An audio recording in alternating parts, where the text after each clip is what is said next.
Shalom, peuple de Dieu. Demeurons tous bénis dans le nom puissant de notre Seigneur et Sauveur Jésus-Christ de Nazareth. Alléluia. Gloire soit rendue à notre Seigneur et Sauveur Jésus-Christ de Nazareth pour cette grâce excellente qui m'accorde vraiment de venir exhorter encore à nouveau à son peuple en ce jour. De venir encore exhorter à son peuple à ce jour, vraiment. J'implore encore la grande bonté et la miséricorde du Seigneur, vraiment de nous remplir davantage de son amour, de la patience, de l'obéissance complète à sa parole, l'humilité, la simplicité et vraiment la compréhension les uns avec les autres et la vie de sanctification sans laquelle personne ne verra le Seigneur. Je vais rapidement recommander cette séance de prière. Autant pour moi, je m'excuse. Cette séance, ce moment d'exhortation entre les mains du Seigneur, entre les mains de Dieu, afin que le Seigneur vienne prendre total contrôle à travers une courte prière de recommandation. Père Tout-Puissant, je te glorifie, je te loue, je te magnifie de tout mon cœur de m'accorder encore la grâce excellente pour venir exhorter à ton peuple, Père. Je te suis reconnaissant à chaque fois que tu m'as toujours inspiré à mener dans les profondeurs de ta parole pour exhorter à ton peuple, Seigneur. Père, je te confie mon cœur, mon âme, c'est mon esprit. Je te confie ce moment d'exhortation et tout le peuple qui va écouter, Seigneur. Je t'en supplie, venir prendre total contrôle dans toutes choses qui est venu te recommander en ce moment, Seigneur. De venir nous conduire dans toute la vérité, Seigneur, Père. D'accorder la grâce de recevoir ta volonté, Seigneur, et d'être convaincu, c'est de ta volonté, Père, et de mettre ta volonté en pratique, Seigneur, et tenir sur la puissance, Seigneur. Père, je t'en supplie, c'est de révéler les mystères cachés à travers tes passages bibliques à ton peuple, Seigneur, pendant ce moment d'exhortation, Papa, Seigneur, au nom puissant de notre Seigneur Sauveur, Jésus-Christ de Nazareth, Seigneur, Père Saint, Seigneur. Amen. Donc maintenant, par la grâce du Seigneur, je vais annoncer rapidement le thème de notre exhortation qui est intitulé sur pourquoi décevoir Dieu jusqu'à ce point car il espérait qu'on va porter des fruits. Alléluia. Pourquoi espérer le Seigneur? Pourquoi vraiment décevoir? Autant pour moi, pourquoi décevoir Dieu? Jusqu'à ce point, quand il espérait qu'on va porter des fruits bien-aimés. Nous comprenons déjà que le thème est très profond. Bien-aimés, comme nous savons que chaque thème est toujours examiné à la lumière de la parole. Voilà pourquoi je vais rapidement ouvrir la parole du Seigneur dans Ésaïe chapitre 5 verset 7. Je lis au nom puissant de Jésus-Christ. Je chanterai à mon bien-aimé le cantique de mon bien-aimé sur la vigne. Mon bien-aimé avait une vigne sur un coteau fertile et il en réunion le sol au tas de pierres. Il mit un plan délicieux, il bâtit une tour au milieu d'elle, et il creusa aussi une cuve. Puis il espéra qu'elle produira des bons raisins, mais elle en a produit des mauvais. Maintenant donc, habitants de Jérusalem et hommes de Juda, soyez juges entre moi et ma vigne. Qu'il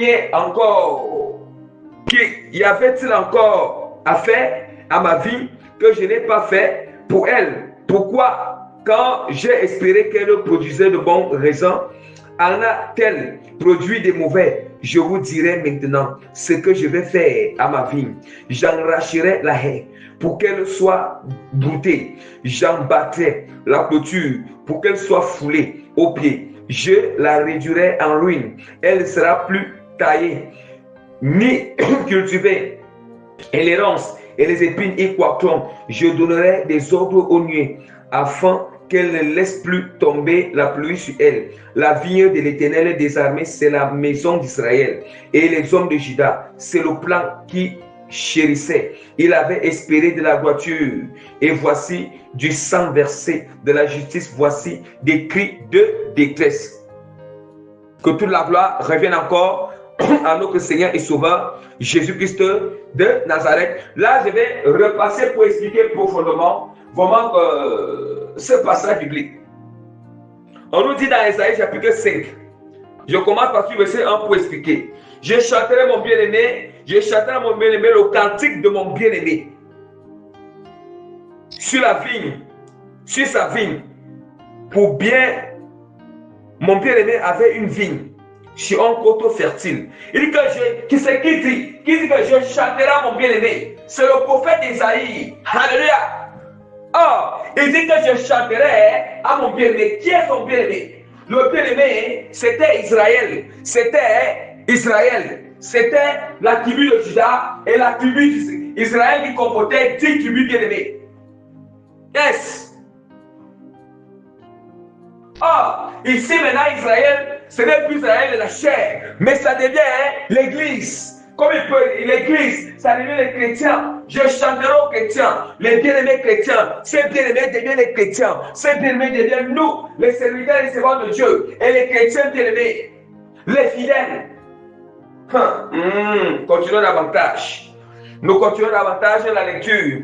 Il dit, je chanterai mon bien-aimé en cantique de mon bien-aimé. En cantique de mon bien-aimé. Le bien-aimé d'Isaïe, c'est qui? Oh,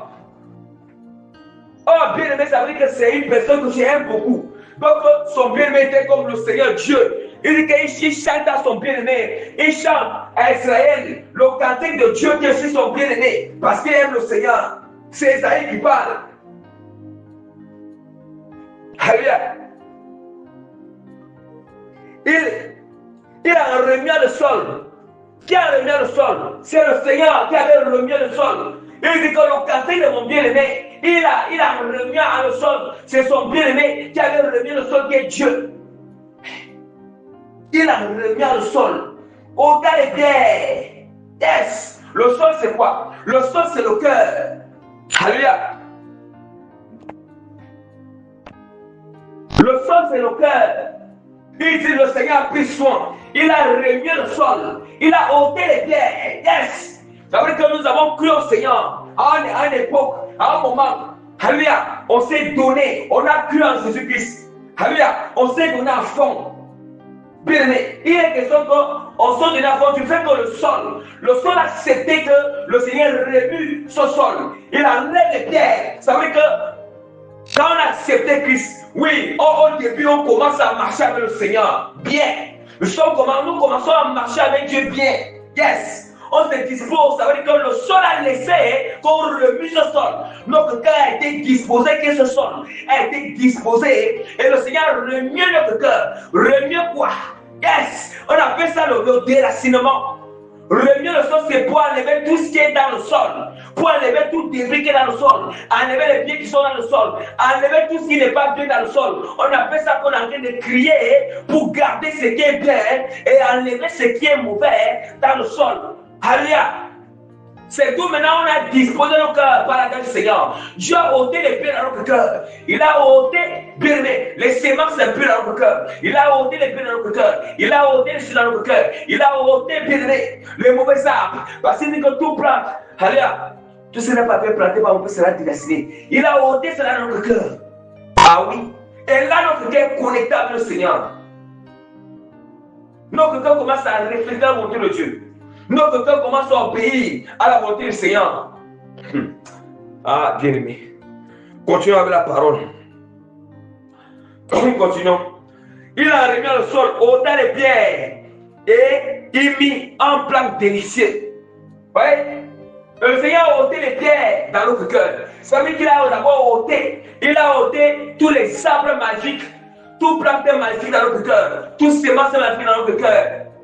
Tous les pierres d'endurcissement dans notre cœur, les voiles en nous. Ça veut dire que ça c'est la délivrance. Il nous a délivrés. Il a délivré. Il a déraciné des choses en nous. Il nous a délivrés. Il a enlevé les esprits impurs en nous, bien-aimés. Il nous a nettoyés. Il nous a purifiés, bien-aimés. Et là nous sommes propres. Et là maintenant nous sommes propres. Nous sommes purs. Alléluia. Nous sommes là sanctifiés. Écoutons très bien.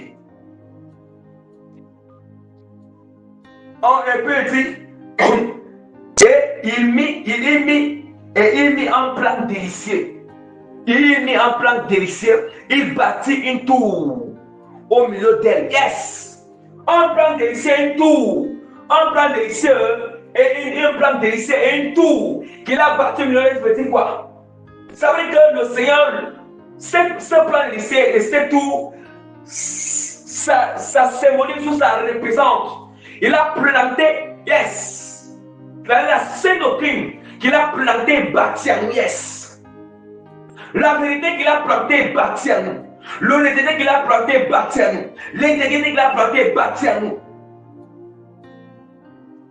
Alléluia. La justice qu'il a planté, bâti en nous. La voiture qu'il a planté, bâti en nous. La transparence qu'il a planté et bâti à nous. L'obéissance, il a planté et bâti à nous. La force, il a planté et bâti à nous. Ses dons, il a planté et bâti à nous. L'onction, il a planté et bâti à nous, bien-aimés.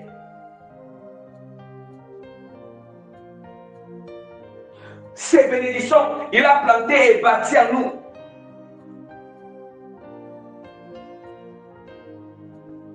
Son image, il a planté et bâti à nous.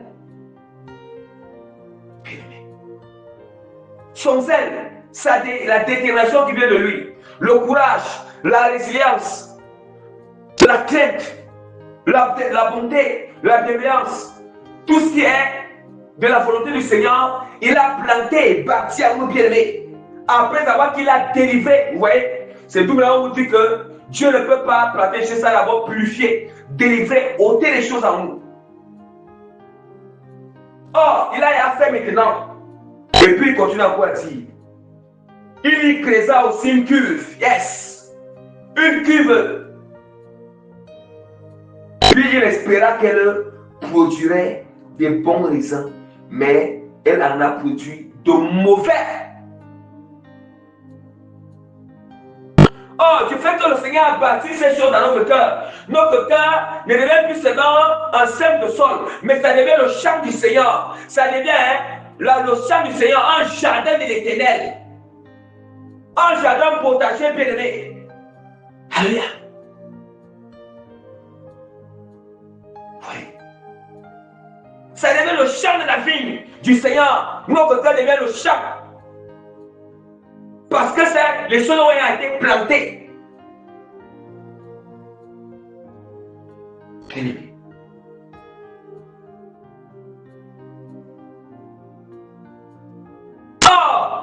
Ça veut dire que si notre cœur devient maintenant ce champ, du coup, le Seigneur espère, dites-moi un peu là, qui vraiment peut faire son champ et n'espère pas récolter. Ceux qui font leur commerce là, quand vous faites le commerce, vous avez investi sur votre commerce, n'est-ce pas, vous espérez avoir des bénéfices, vous espérez vraiment gagner, non? Hein? Ceux qui font les champs là, quand vous faites les champs, vous plantez, vous savez, vous espérez récolter, non? Il est parfois comprenons Dieu. Dieu n'est pas les choses de la nature pour nous enseigner.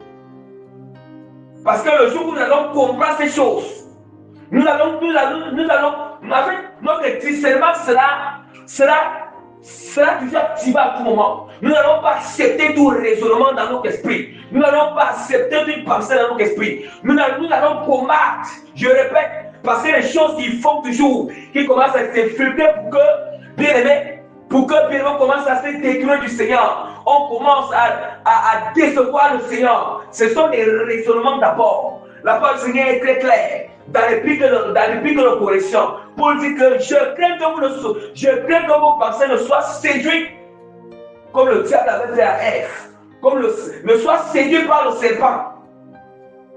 Les pensées ne soient séduites par le serpent bien-aimé. Le serpent enseigne le diable. Parce que comment ces pensées sont séduites par le diable? Ou par les raisonnements qui viennent dans notre esprit. Oui, les raisonnements bien-aimés.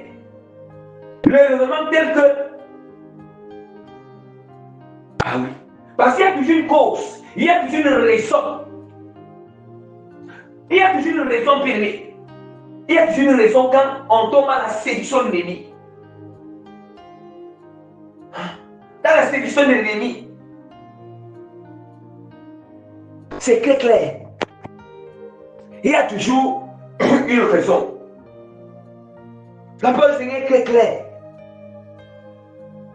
Dieu espérait. Bien.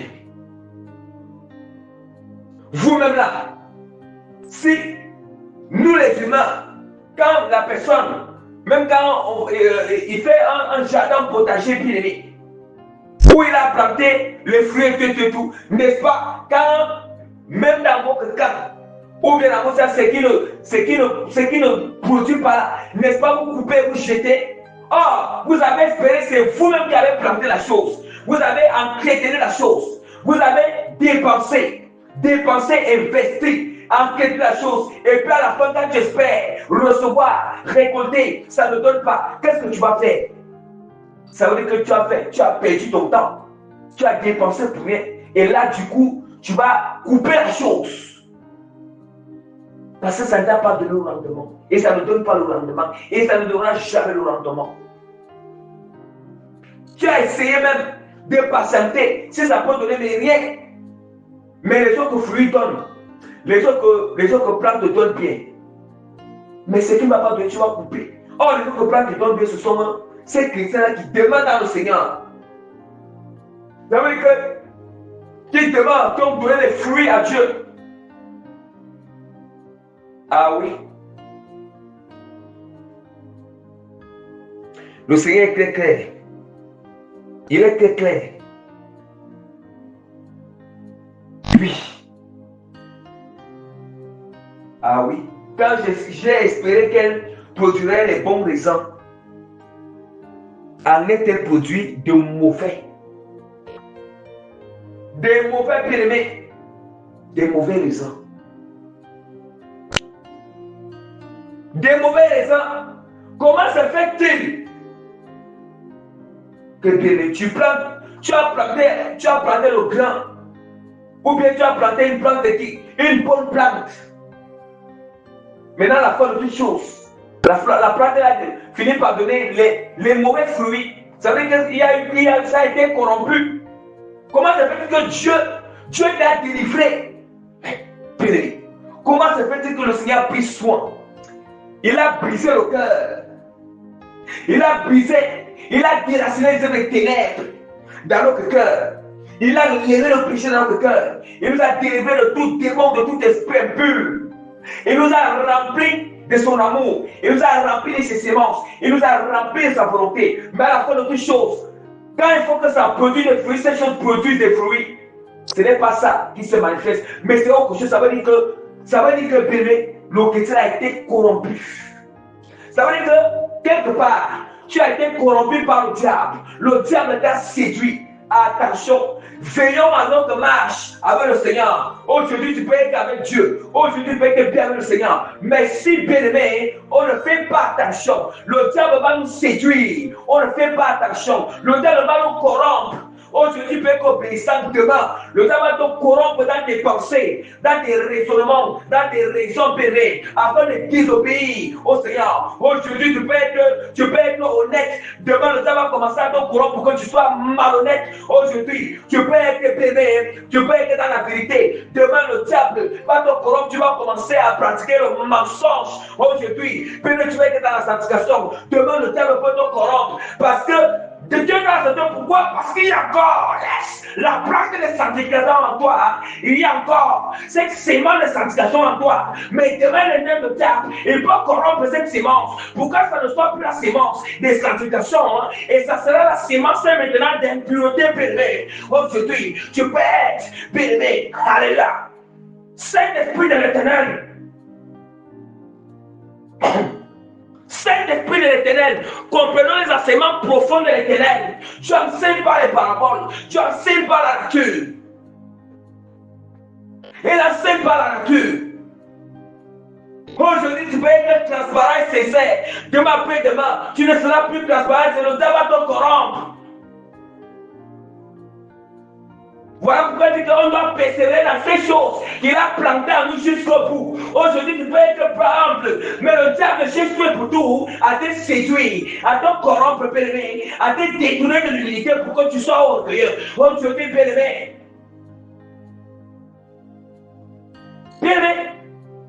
il a parlé très clair que celui qui voit être debout, qu'il fasse attention, bien-aimé.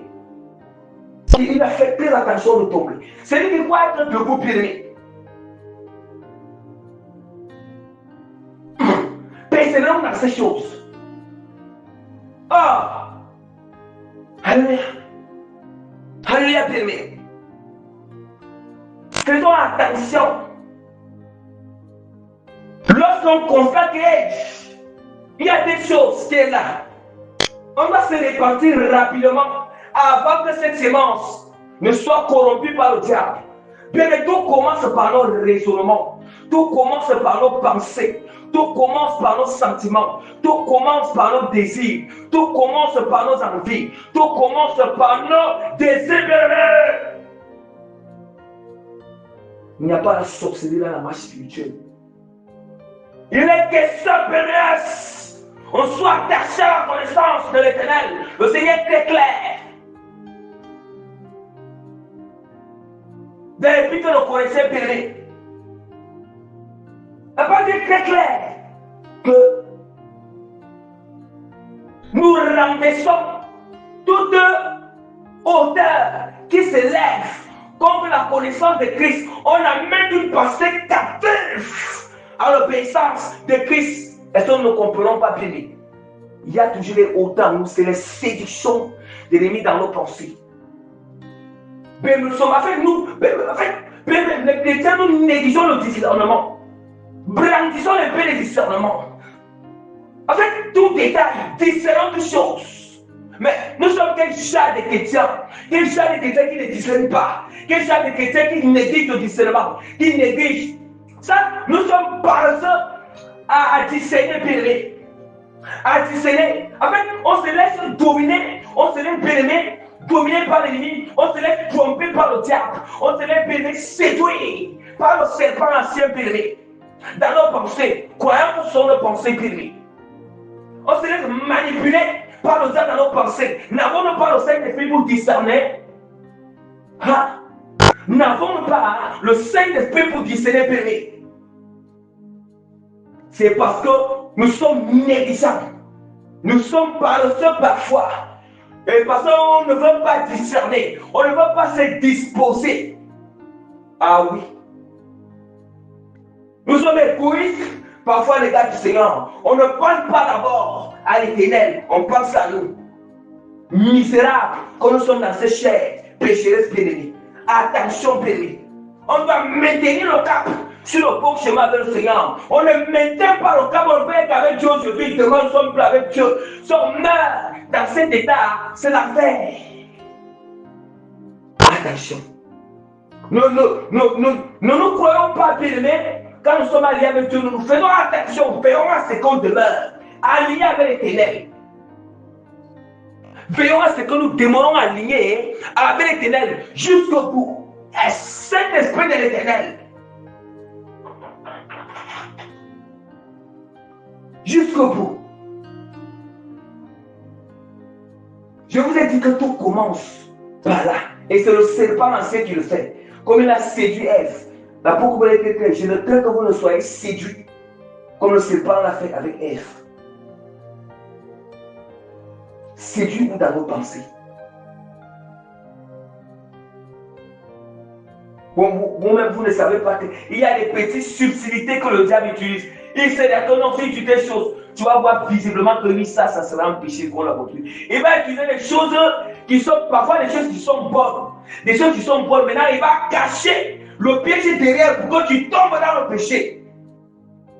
Dès que nous voyons ce qui est bon, là, comme ça, nous faisons. Quand nous sommes dans la scène, nous sommes dans la guerre. La guerre spirituelle. Donc faisons très attention. Faisons vraiment attention. Et lorsque même on tombe, relevons-nous rapidement pour se repentir. Quand on se rend compte là, le diable m'a péché, je suis tombé et j'ai péché contre le Seigneur. Relevons-nous rapidement, répandons-nous rapidement devant le Seigneur. Et abandonnons la chose. Cessons la chose. Que ça soit pour nous quoi. Du moment où j'ai rendu compte que j'ai péché contre le Seigneur, Dieu m'a enlevé les cailles dans les yeux. Que ça soit une bonne chose, cesse la chose. Ne continue plus.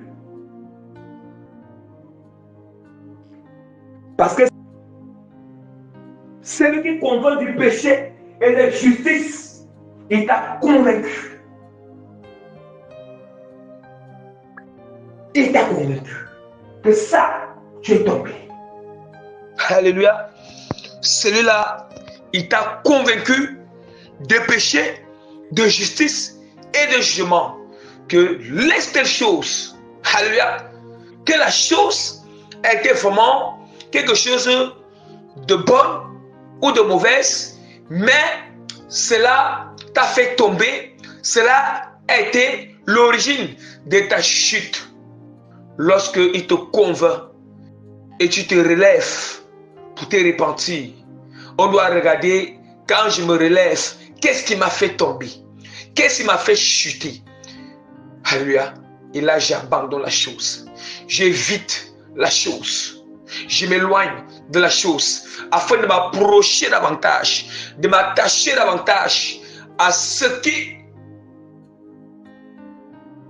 qui m'a relevé, ce qui m'a attiré l'attention, ce qui me permettra de ne plus tomber.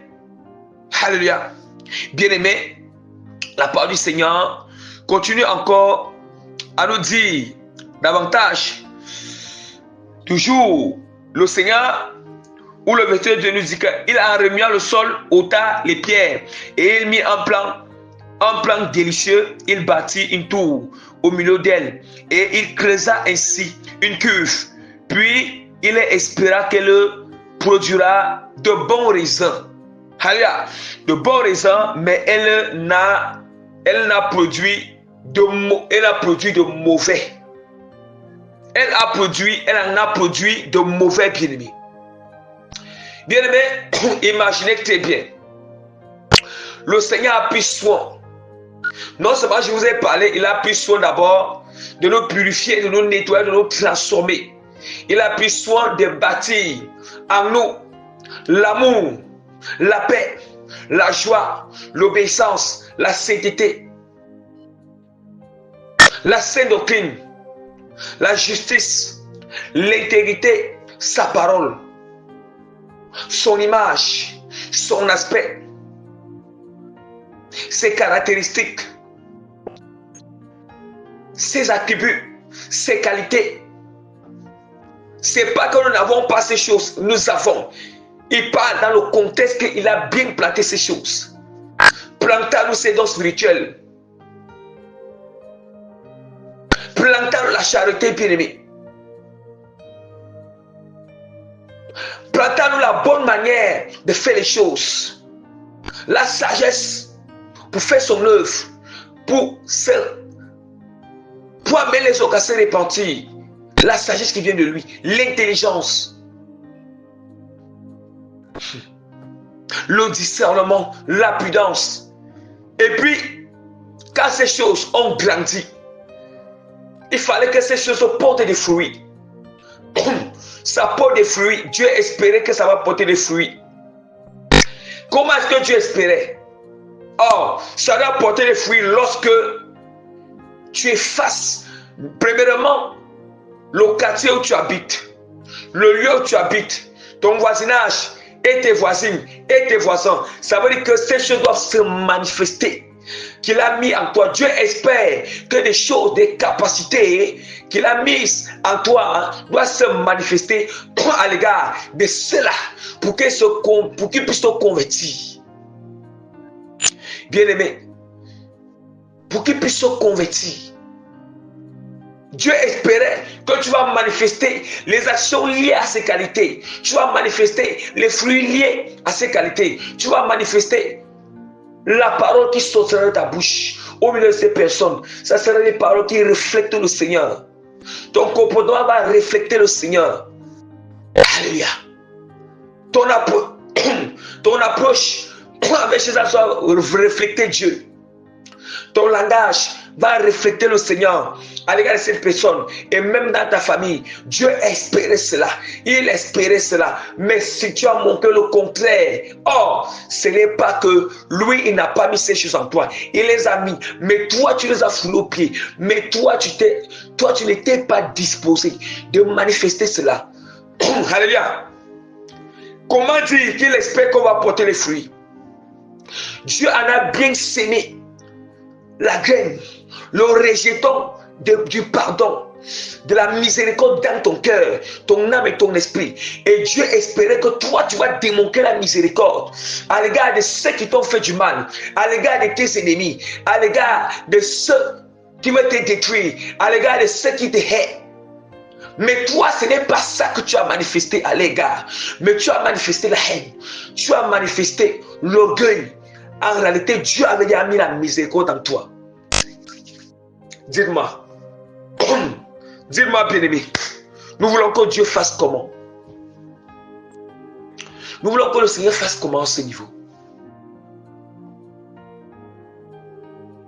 Tu es face à une personne qui est orgueilleuse.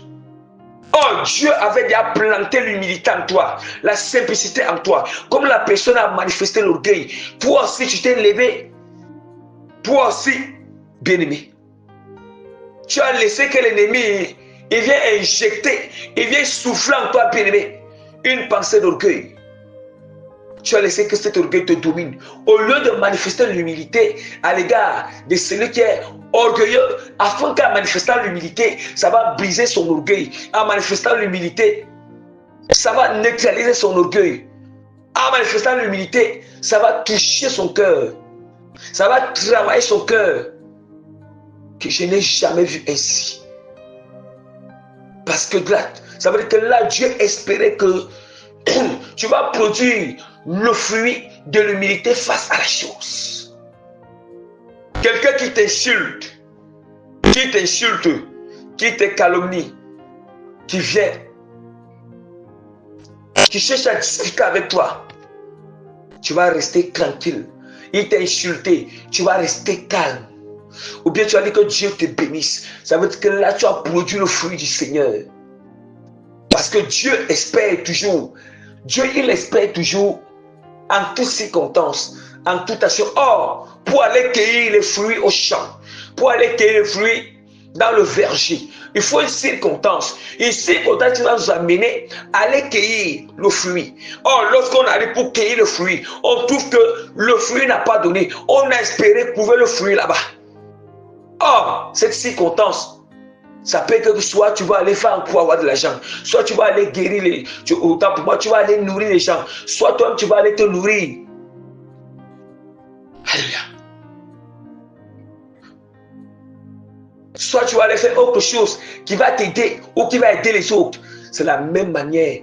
C'est cette circonstance, c'est lorsque aussi toutes ces circonstances négatives ou positives qui se présentent devant toi, Dieu espère que les semences qu'il a sémées en nous, les graines qu'il a sémées en nous, les rejetons purs de sa volonté, de sa parole, son enseignement, sa prédication, ce qu'il a planté à nous. Il espère que nous manifestons les fruits liés à ces qualités face à toutes ces circonstances. Et qu'est-ce que nous faisons? Oui. Or, si nous ne nous manifestons pas, qu'est-ce que le Seigneur dit? Et c'est qu'après que... Où est comment?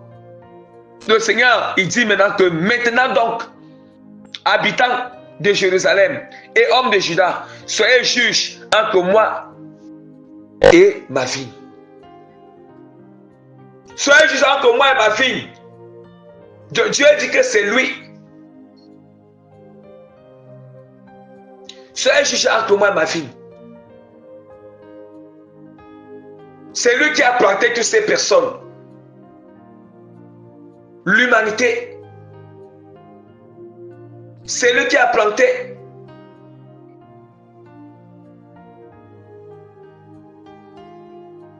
En réalité, chaque plante de la vigne est censée porter le bon fruit, avoir la sève nourricière, la sève pure, qui sont des bonnes semences.